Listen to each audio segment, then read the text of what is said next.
नमस्कार, मैं रितेश कुमार। दोस्तों, आज़ादी के बाद देश में एक संकट जो लगातार बढ़ती ही जा रही है वो है बेरोजगारी। आज़ादी के बाद कई सरकारें आई, कई सरकारें गई, पर बेरोजगारी का पूर्णतः हल नहीं निकाल पाई और बेरोजगारी व्यापक रूप से फैल गई। पिछली वीडियो में मैंने बताया था कि कैसे गरीबी जो है हमारे देश पर हावी हो गया है। लोगों के पास कपड़े, अनाज, घर नहीं है। उसी प्रकार से बेरोजगारी भी एक बहुत ही बड़ी समस्या है। दोस्तों, बेरोजगारी का मतलब ये होता है कि यदि कोई व्यक्ति किसी काम को करने के लिए योग्य है या इच्छुक है पर उसको काम नहीं मिल पा रहा है, तब उसको हम बेरोजगारी कहते हैं, उस व्यक्ति को बेरोजगार कहते हैं। भारत में बेरोजगारी दर जो है वो काफी ज्यादा है। भारत में बेरोजगारी दर 7.5 का है। मतलब ये कि 100 में से 7.5 व्यक्ति बेरोजगार हैं, इनके पास कोई काम नहीं है। भारत में राज्यों की बात करें तो सबसे ज्यादा बेरोजगारी हरियाणा में है। हरियाणा में 100 में से 35 व्यक्ति बेरोजगार हैं। वही दूसरे नंबर पर राजस्थान है, जहां 100 में से 29 लोग बेरोजगार हैं। तो आज मैं बात करने वाला हूं बेरोजगारी से जूझ रहे युवाओं के भावनाओं के बारे में, कि हमारे बेरोजगार युवा के दिल में क्या बीतता है, वो क्या फील करते हैं। दोस्तों, जब कोई व्यक्ति अच्छा कर रहा होता है तो पूरा समाज, पूरा परिवार उसके साथ होता है, सब उसका बड़ाई करते हैं।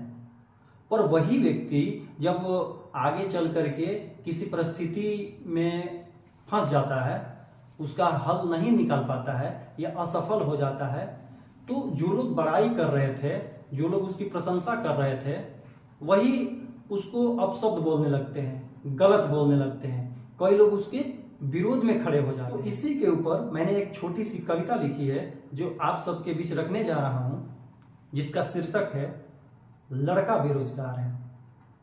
कुछ पंक्तियों के साथ मैं कविता की शुरुआत करूंगा कि था पढ़ने में होशियार, हर बार वो अव्वल आता था। था पढ़ने में होशियार, हर बार वो अव्वल आता था। बड़े हर्ष से सबको मार्कशीट दिखाता था। खुद की एक पहचान थी, इलाके में प्रसिद्ध था। खुद की एक पहचान थी, इलाके में प्रसिद्ध था। खेल कूद गान कला सब चीज में समृद्ध था। पर अब हर किसी के नजर में लूचा लफंगा बेकार है, क्योंकि लड़का बेरोजगार। तो हमारे समाज की एक धारणा बन गई है कि सफल वही है जिसके पास सरकारी नौकरी है। प्राइवेट नौकरी वालों की तो कोई बात ही नहीं करता है। प्राइवेट नौकरी वालों की कोई वैल्यू ही नहीं है, चाहे वो एप्पल के सीईओ ही क्यों ना हो। और समाज हमारा दो भागों में बढ़ चुका है, एक सरकारी नौकरी वाले और एक प्राइवेट नौकरी वाले। और लोग सफल उसी को मानते हैं, लोग समृद्ध उसी को मानते हैं जो सरकारी नौकरी वाला हो, और उसके लिए सब चीज़ आसान हो जाता है। और जो प्राइवेट में है, जो रोजगार कर रहा है थोड़ा छोटा मोटा या मजदूरी कर रहा है, वो लोगों के नज़रिए से वो रोजगार नहीं है, वो बेरोजगार के अंदर ही आता है। तो इसी के ऊपर मेरी कुछ अगली पंक्तियां थी कि है वह जवान, हर काम उसे आता है वह जवान, हर काम उसे आता है। पिता का हाथ बटाने रोज खेतों में जाता है। करके कई काम ठीक ठाक कमाता है, करके कई काम ठीक ठाक कमाता है, पर उसे इज्जत समान नहीं मिल पाता है। कुछ काम शौक से तो कुछ लाचारी में करना पड़ता है। कुछ काम शौक से तो कुछ काम लाचारी में करना पड़ता है। परेशानियों के साथ साथ लोगों के ताने भी सहना पड़ता है। शादी के लिए वो 100% तैयार है।